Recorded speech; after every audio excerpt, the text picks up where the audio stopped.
Hey everybody, how's it going? This is a short tutorial on the this keyword in JavaScript. Hopefully this will give you a deeper understanding of what this means and how it can be used in JavaScript for writing effective code. It can be a little fuzzy sometimes exactly what this is talking about.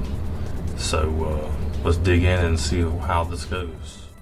So getting started, I just want to tell you about the setup that I already have coded. There's an HTML file, a CSS file, and a JS script file, right? And what that looks like is just this right here. You got your basic body with a section, full page section container, another container which I'm holding my 3 div elements. The first one does have a button. The second one has a button as well with a unordered list with no list items. The third one has a button and a header 5 with no inner text. So what we got going on so far, with the empty script and some styles just for the layout design and some hover effects on these elements. So now for the rest of this tutorial, we're really just going to be focusing on the JavaScript, which is empty. Okay, let's get started with the first example, which is global context.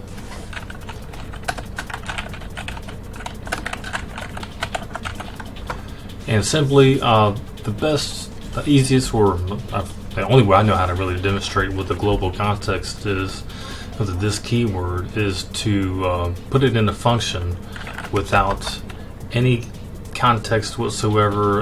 It's not going to be pointing or referring to any object or array or anything. So let's just put this in a function called that. We're going to console log it. I'm going to use some literal template literals here because I want to give a little bit more description to this statement. So this is equal to global context in example 1. Okay. Then we're just gonna call that function and save what we got. Come over here to our web browser, and as we'll see in the console log that the object window is equal to the global context in example 1 right here. So that's it for example 1. Fascinating. On to example 2. This next example is called the method context. When a function is called as a method on an object, this refers to the object. In this example, let's make the object the button in the first div element. So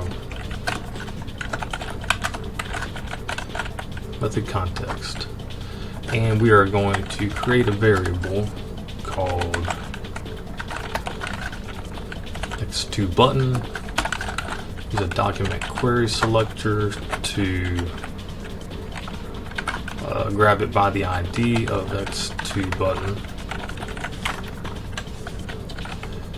and we'll add an event listener to that button.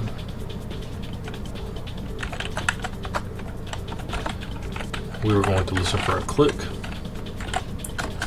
and we are going to apply an arrow function to that button, right? So let's double check what we got going on here with a console.log statement. This, and I forgot to put my parentheses. All right, let's save what we got here. Go back to our page, click our button, bam, we got the window again. What is going on with that? Well, the reason we got the log of the window again and not the button as expected, it's because this is still referring to the global object, like in the first example.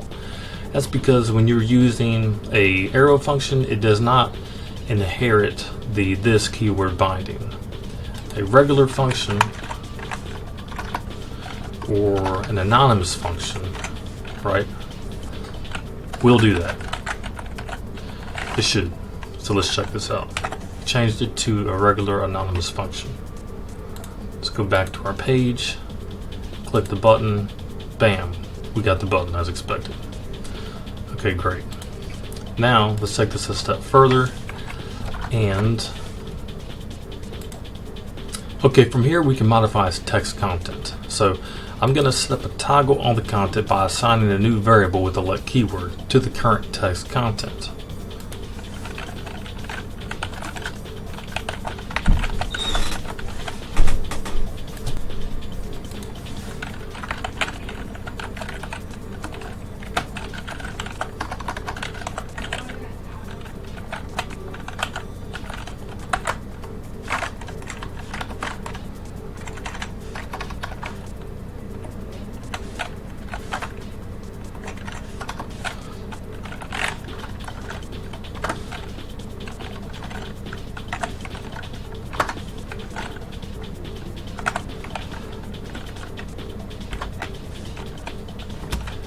Then using a ternary statement, change the text content from its current value.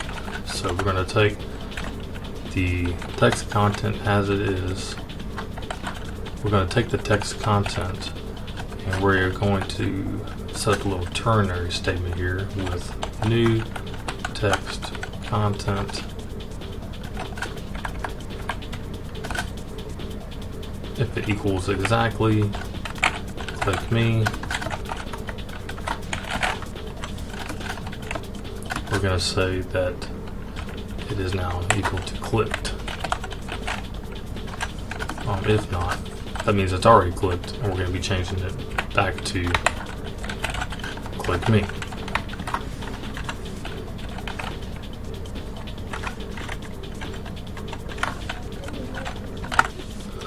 Let's see how that goes. Clicked me. And every time, yes, it is still pointing now with the this keyword to the button. So that is the method context. Alright, in our next example, we are going to be using the constructor context of the this keyword. In JavaScript, when a function is called with the new keyword, this refers to the new object that's being created. To demonstrate this, we will create a class constructor called myItem that creates a new list item to append to the unordered list that we have in the second div container.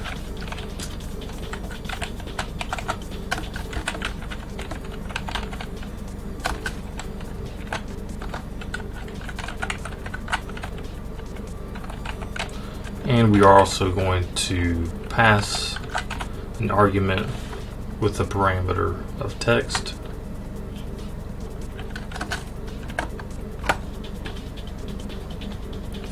Use this to point to the object that we're creating.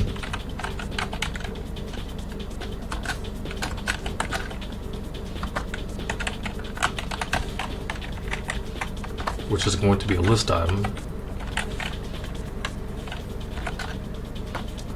And we're going to set its text content to that parameter.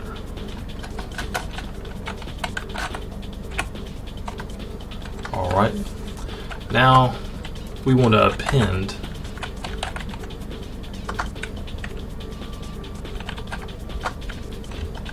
that to the ID of our unordered list item, which has an unordered list ID of my list. And we'll append it like this. New item, this item. So that's our class constructor. So now we have that built and we need to tie it to the button. So we will create another variable called example3 button, set it to the ID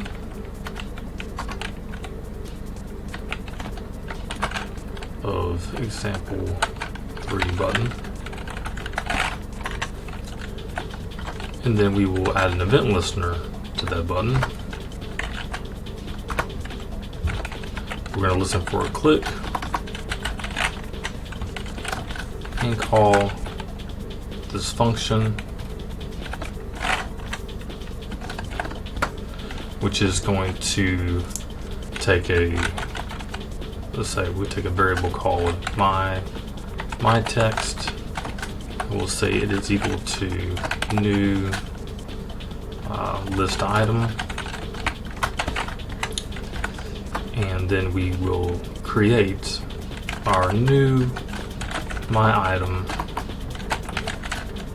and pass as an argument my text. Alright, save that, check it out, see what we got going on.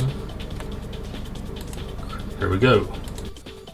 Alright, cool. We have demonstrated how we can use the this keyword in the constructor context. Alright, for the final example of the context of the this keyword, we're going to use the call context, okay? Now, when a function is called with the call method, this is going to refer to the object that is passed as the argument to the method. To demonstrate, let's first create an object called user1. User1 is going to have a name.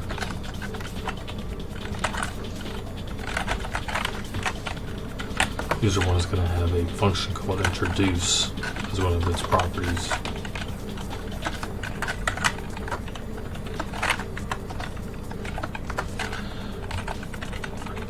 Introduce is going to return a string. It says my name is this dot name. This refers to the object. The object is user1.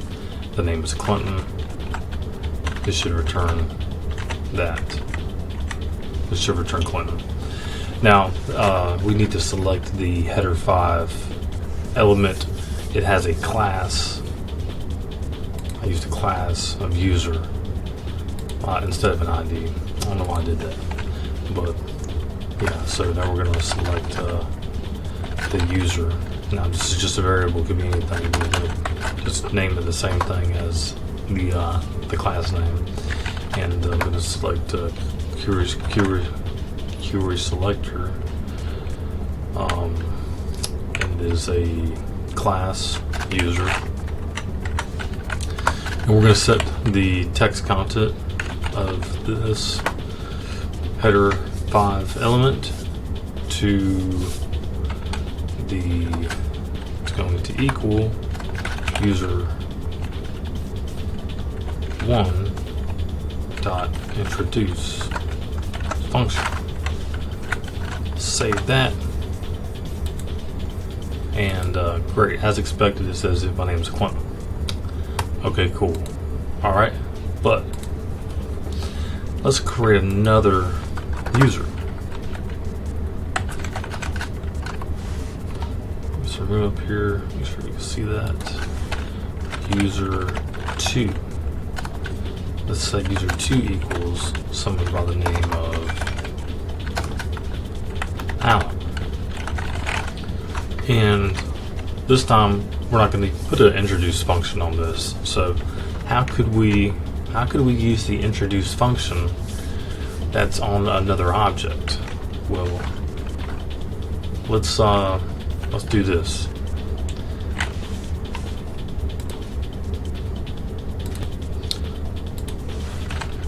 Let's set user this time text content to equal user1 introduce. For this time we're going to use the call method.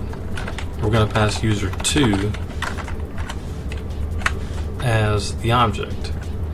But I want to put this, we're going to tie it to the button so we can listen for a click event to make this happen. The button's ID is example 4 button, and it is the ID, right? double check this. Yeah, it's an ID. And so we're going to do that. Example for button. So now we have access to the button here, and we are going to add an event listener here. Listen for a click, and we are going to apply a function and cut this out, drop this back in there, and save it. Open this up. Cool, it's changed it to user 2. Cool. So yeah, basically now the DOM is showing the name of user 2 because we have used the call method to effectively change what this refers to in the introduce function. First, in user 1, remember this was pointing to user 1, but down here, user 1 introduce.call, this method is dropping in user 2.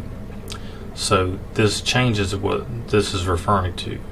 Remember, this is always going to refer to an object. In the global context, this referred to the window. Now in this instance, the object is being switched from user 1 to user 2 using the call method. Alright, that's it. Now in conclusion, that this keyword is used to refer to the current object. Understanding the different contexts in which it is used will keep your code flexible and reusable. I hope you enjoyed this tutorial. I'll see you next time.